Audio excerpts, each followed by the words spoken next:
Buonasera Juventini, ça vient de terminer. Ce fut un match incroyable. On a souffert, hein, Camille?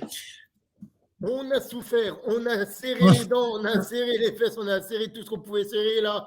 Mais entre la fin de première période et le début de seconde période, on a eu très très chaud.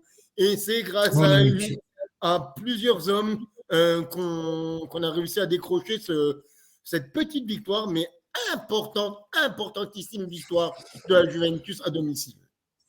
Et voilà, ça va effectivement rendre le retour un chouïa plus facile. Toi, tu seras là, tu seras peut-être notre... Je serai à Lisbonne jeudi prochain.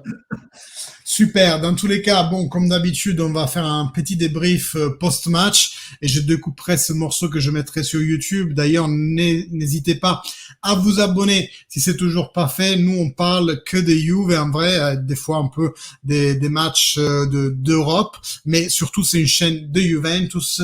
Inscrivez-vous. Activez la cloche, comme ça vous serez mis au courant de toutes les prochaines vidéos, de tous les prochains lives, et allez suivre aussi Camille qui, avec son activité de débrief de matchs internationaux, fait un travail très sérieux. Je t'invite à donner tes arrobases, Camille. L'arrobase perso, c'est Camille Franciosi, et le site et le Twitter évidemment, c'est la table ronde 777. Suivez-nous, latableronde.com et la table ronde 777 sur Twitter. Bon, la table ronde sur les réseaux sociaux, que ça soit Insta, que ça soit Facebook, que ça soit Twitter. Suivez-nous. Je débriefe surtout la Juve, mais aussi la Bundesliga, les championnats européens, mes collègues aussi. Donc, merci pour l'instant pub. Et maintenant, retour à la Juve. Mais j'espère qu'on est toujours, qu'on voit bien notre visage, parce que là, on a l'air bloqué sur... Je ne sais pas ce qui se passe sur StreamYard. Bon, j'espère que vous nous voyez bien. Non. Moi, je suis sur les deux fenêtres, donc ne t'inquiète pas. Parfait. Donc, ça doit être que moi, alors. Bon, dans tous les cas, on va parler un peu de ces matchs. Je vais faire d'abord, comme d'habitude, un peu mon sermon. Après, je vais demander l'avis de Camille et après, on va lire le chat. Donc, on commence bien, en vrai. Hein. On commence avec 20 minutes, bien joué, avec une bonne phase de pressing très, très haut sur les porteurs. Et donc, ça annonce un bon match derrière. On vous avait dit en pré-live que la compo semblait assez offensive et que donc on allait attaquer le match. On a une très très bonne occasion qui nous vient d'une longue lancée de Di Maria, un arrêt magistral de Chiesa dans la surface, la frappe suivante, dommage, elle est sur le gardien. Et après, à l'avant-5e minute, ça sort de nulle part, la Juve complètement arrête de jouer. Notre barré-centre, il recule d'au moins 20-30 mètres et on subit incessamment les attaques du Sporting jusqu'à la fin de la première mi-temps. D'ailleurs, fin de la première mi-temps qui voit 2 épisodes se passer. La première, c'est une crise d'angoisse, on peut dire, une crise d'arythmie. Il a eu vraiment peur. Wojciech Szczesny, il a dû s'arrêter en larmes. Il a dû demander le changement. Et après, il a été tout de suite derrière au G Medical, qui est juste à côté du stade, faire un électrocardiogramme et tout va bien. Fort heureusement, on lui souhaite tout le meilleur pour son rétablissement. Et aussi Saint-Germain. Jerry Saint-Just. Voilà, c'est lui. Saint-Just aussi qui a... Le défenseur du Benfica passé par Voilà, un petit claquage pour lui aussi. Et donc, les deux équipes sont obligées à la 40e et à la 44e déjà de gâcher, entre guillemets, un slot pour les substitutions. Nous, ça nous donne un petit temps de repos et on revient en deuxième mi-temps. On attaque la deuxième mi-temps un peu comme on avait attaqué la première, mais dans la deuxième mi-temps, vraiment, j'ai pas vu de forte différence entre les périodes de contrôle de balle de chaque équipe. J'ai eu plus l'impression que c'était du action par action, alors qu'en premier mi-temps, on avait clairement eu 20 bonnes minutes de la Juve et 20 bonnes minutes du Sporting. Donc la deuxième mi-temps était beaucoup plus mélangée. Eux, ils ont eu un peu moins d'occasions, parce que c'est vrai qu'en première mi-temps, ils nous avaient à un moment donné vraiment mis la tête sous l'eau. Tech avait fait des arrêts vraiment miraculeux. Et en deuxième mi-temps, c'est Perrin qui reprend le relais, lui aussi, jusqu'à la fin du match, là, qu'on vient de vivre à l'instant. Il a fait des arrêts miraculeux et fort heureusement, on trouve l'avantage avec une tête de Dusan Vlahovic qui rebondit sur le défenseur et Federico Gatti se fait trouver là où il faut. Et c'est vrai que moi, si je devais donner une mention de homme du match, pour moi, c'est Federico Gatti.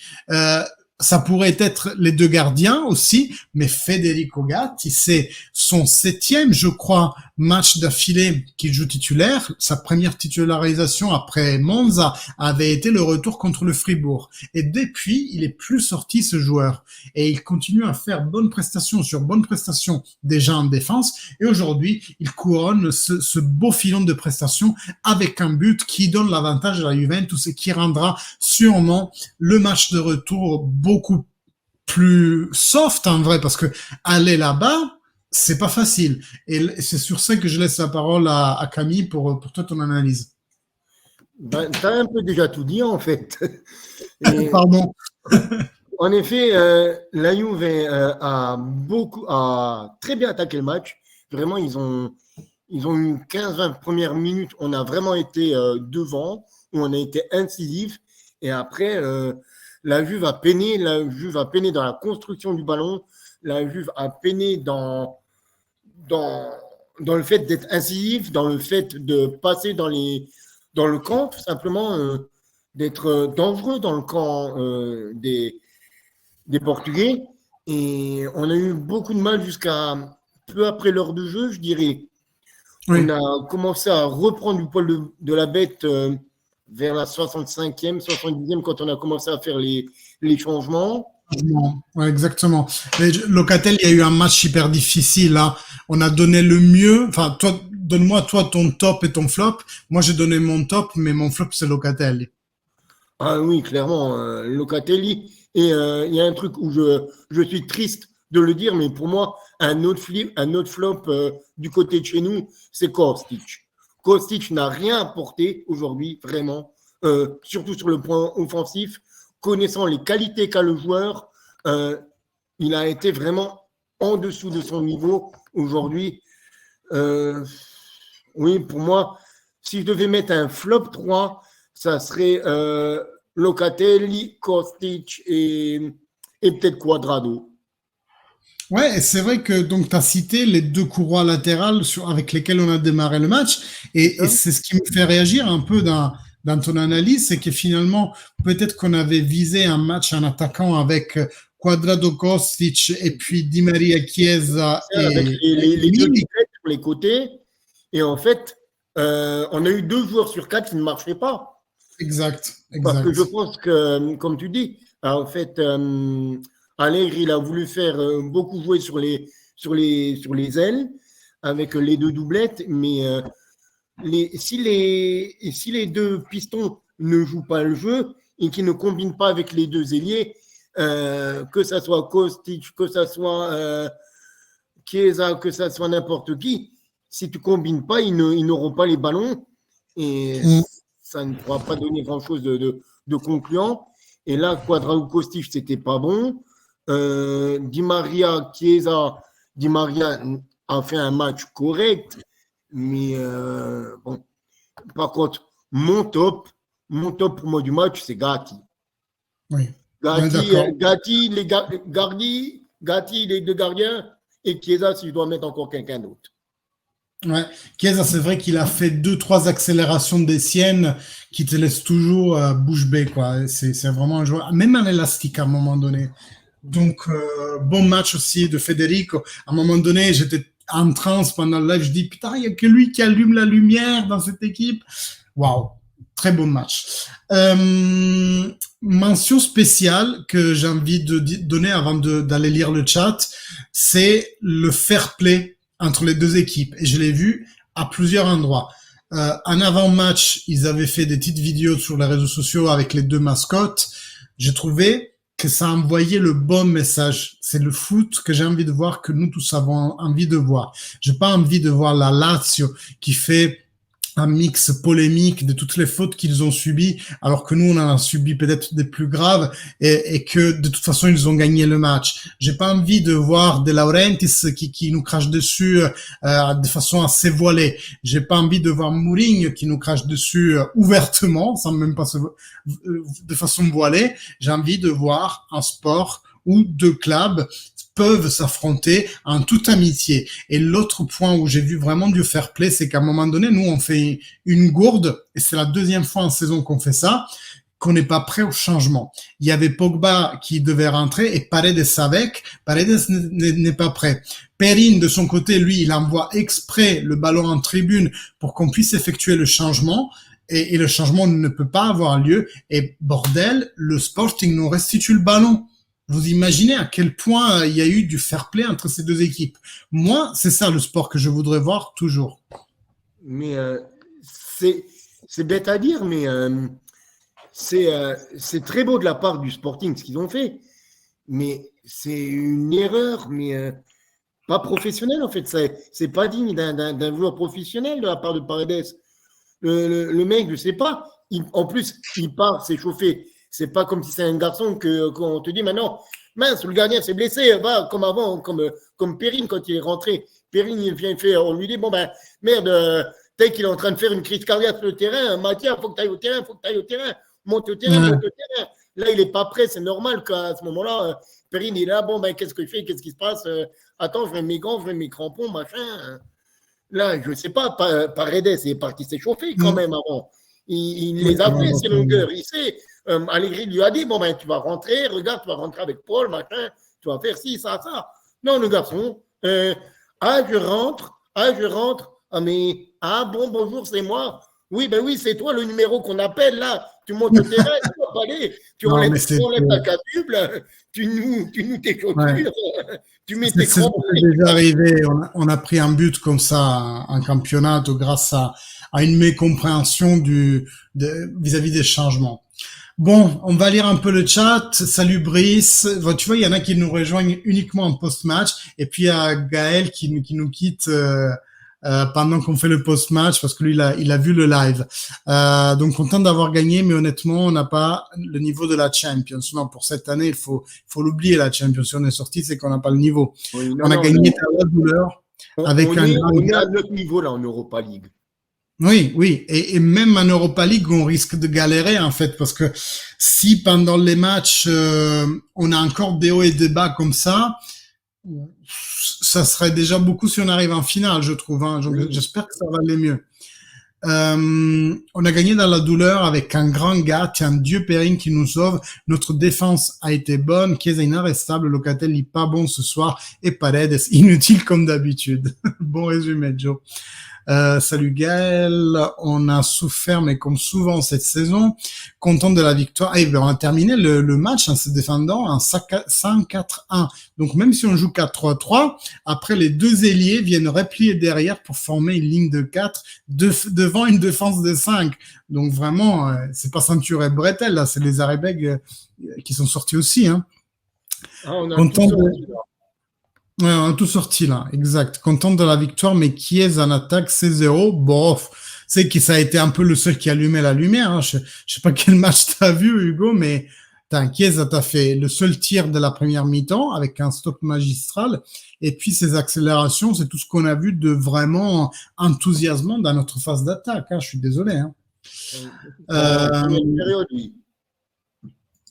Désolé, doublon. Perrine incroyable. Ciao, Camille. Ah, tu es parce qu'il y a eu des problèmes. Hein. J'espère que les gens sont restés. Ciao Camille, contente de voir. Tout le monde se salue. Gatti monte en puissance. Je suis content car j'avais parié qu'il serait notre Chiellini. Et c'est vrai que je disais pendant le live, en le voyant galoper vers l'avant, que il m'a rappelé clairement quand Chiellini le faisait, quoi. Kostic, Locatelli et Milik, ça c'est quoi? Tes flops? Et Chiesa, waouh. Top Gat, Hyperintech, Chiesa flop. Ah bon, mais pourquoi vous avez pas aimé le match de Chiesa? Allez-y, Jonathan et Hugo, dites-le moi parce que ça m'interpelle. Pour moi, il a fait un très bon match, Chiesa.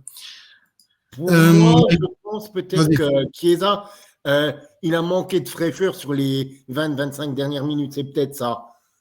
si je devais reprocher un truc à Kiko Chiesa, c'est ces 20 dernières minutes où il n'arrivait plus à faire la différence, où on a vu qu'il essayait de partir des 20 mètres de la juge pour essayer de faire 90 mètres, quoi, où il était complètement carbonisé, quoi, à la fin.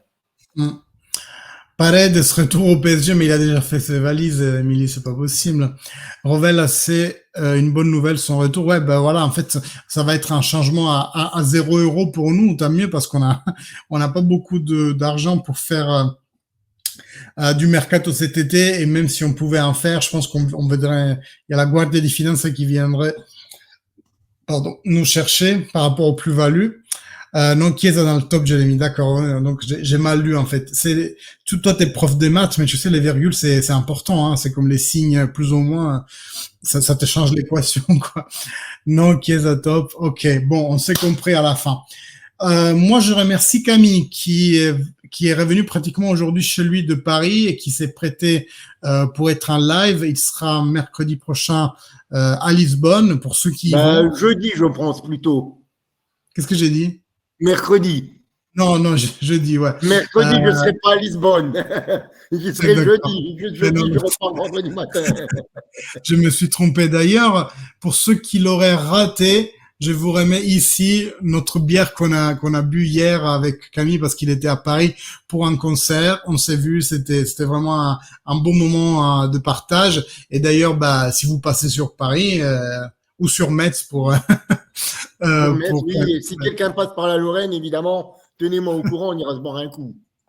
Voilà, exactement. Merci à tous.